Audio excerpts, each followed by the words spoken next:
આ કથાથી શું લાભ થાય?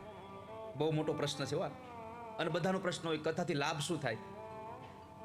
તો સ્ત્રીઓ માટે લખ્યું, અપુષ્પાક વંધ્યા ચ વંધ્યાયા ચ મૃતાર્ધકા સ્રવત ગર્ભા ચ યા નારી તયા શ્રાવ્ય પ્રયત્નતઃ. સાંભળજો, જે સ્ત્રીનું રજો દર્શન અટકી ગયું હોય, જેને એક જ સંતાન થયા પછી અન્ય સંતાન ન થતું હોય, જે વંધ્યા સ્ત્રી હોય અથવા તો સંતાન થઈને મરી જતું હોય, વારંવાર એનો ગર્ભપાત થતો હોય, એવી સ્ત્રીઓ જો પ્રયત્નપૂર્વક આ કથાને સાંભળે તો પુનઃ એ માતા બને છે, આવું ભાગવતજીમાં લખ્યું છે. અને આ કથાએ તો આમાં હું કંઈ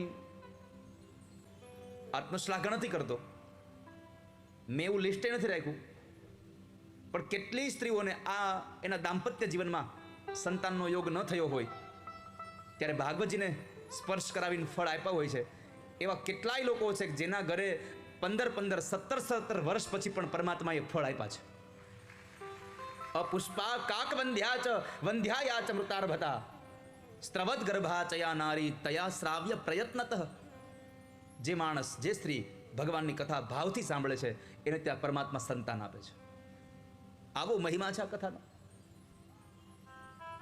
ઉત્તમ ફળને આપનારી છે.